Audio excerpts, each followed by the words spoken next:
In this video, I'm going to show you how to set up sidechaining in Reaper and show the routing and give you an understanding of step-by-step how to set it up yourself. So make it super simple. So by the end of this video, you should be able to understand and create your own sidechains for anything that you would want. To start off here, to understand the audio, we have a master channel, which I have nothing on it apart from ProQ3 just to demonstrate what the audio would look like coming through it. When you open up Reaper, you have a master volume channel here and there's no tracks, so there's no audio. And you can create tracks like this, and then these tracks can send to the master. So that's the basic routing. If we create an audio track and then we put something like a bit of audio on it, so I've got a tone generator here, you can see that noise goes out of this track and hits up in our master here, which we can see on the visualizer there. So what sidechaining is on the most basic understanding is you're sending a signal from one channel to another one, and that signal acts as something to do whatever on that channel for a plugin or just to feed that audio. So you're feeding one audio into another one for a reason. And a lot of common things is using it as the signal to compress. So you're compressing the sidechain signal compared to the original signal. So if we create a second track here, call it sidechain, we'll give it a different color. We still have that tone generation here,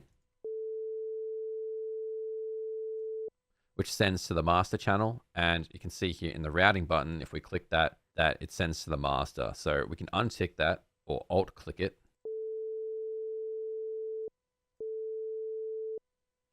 So now it's still sending signal, but it's sending to nowhere. And then once we turn this back on, it sends to the master channel.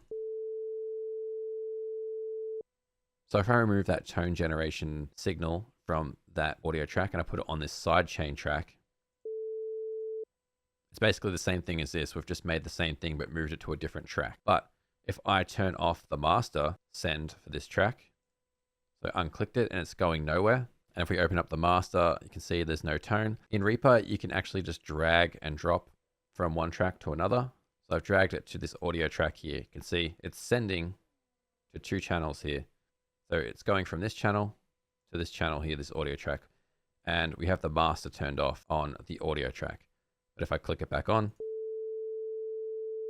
so signal's still flowing. We got signal from the original source now, which is our sidechain here, feeding into this audio track from this tone generation plugin. And then from the audio track, it's going to the master as soon as we enable send to the master. So that's the basic signal flow to understand. So now if we want to delete our sends as well, we can open up the send here. You can see all the different sends in Reaper and you can actually delete it.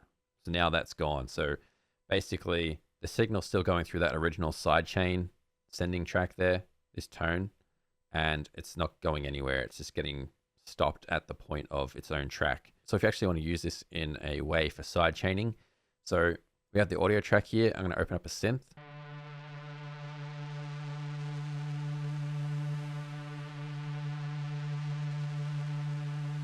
That's our normal audio track that would be sending to the master. Nothing different about that. But see, we still have this tone generation here, this signal that's still being sent to nowhere. See here on this sidechain track, this little signal in this one spot here, and it's just going nowhere. For the sidechaining part of it, you need to open up a plugin that supports sidechain. So I've got the C6 here, the sidechain version of it, and that's on our audio track here. So you could use this multiband compressor or any other plugin to affect the signal of this track. So it could just affect this audio track on its own. You can see here on the audio track with the synth, this multiband compressor, you can see there's signal coming through if I play it.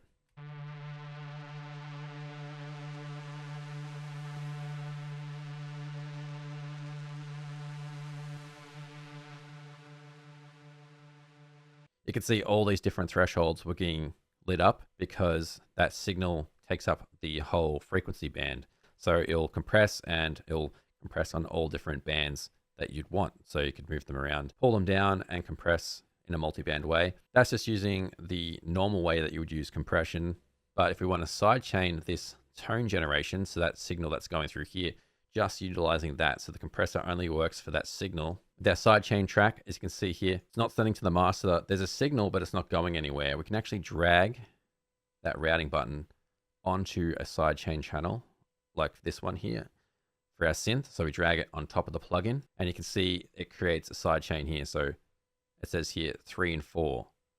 That's basically where it's being sent to by default. And if you want to see it, it's up here as well in the pins. You can see here, this is how it's set up on the audio track. So we've got 3 and 4. It's an extra channel lane of the input. What you need to do in your plugins as well is they need to support sidechaining, and this one does. You can see here, and you can see on the bottom there's something called internal. You can see there's no signal, even though we sidechained it, there's nothing happening. And we press play.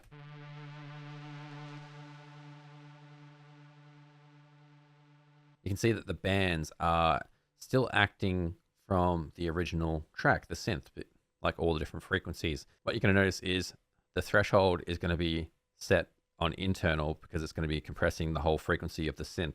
But you'll see that these orange lines will be smaller because it's going to just be using that small tone from the sidechain once we switch it to external down here. So I'll start off with internal, and then I'll switch it and you'll see the orange bands change because we'll be using that small tone from this EQ here.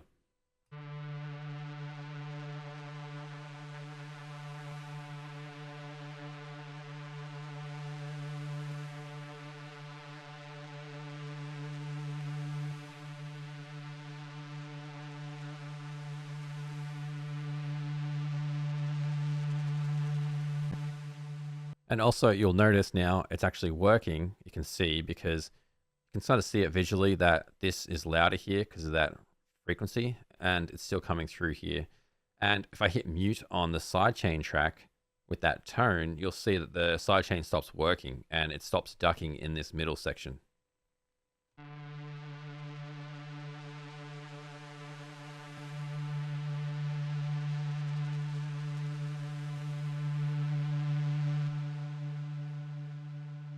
That's because the sidechain is working off of this signal on the external. So how I use this for sidechaining is I use this orange track as an audio key. So basically how I showed you there is now you could use it for, like, say, drums, you could say bass, you could use it for anything and send it to different channels. This test tone here that we've got frequency wise is in the middle.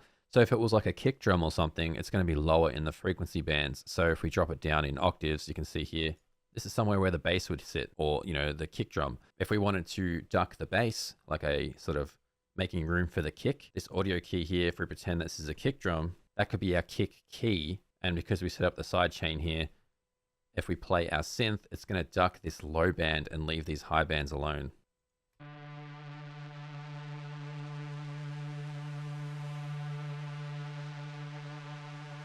So you can see the majority of the signal is in this lower frequency range here. And that's why at the top end, we don't see anything. So the compressor doesn't know that there's any signal because there isn't any. So even though the synth itself has a full frequency range, if we can see here on the synth, it doesn't matter because the compressor just will duck those lows.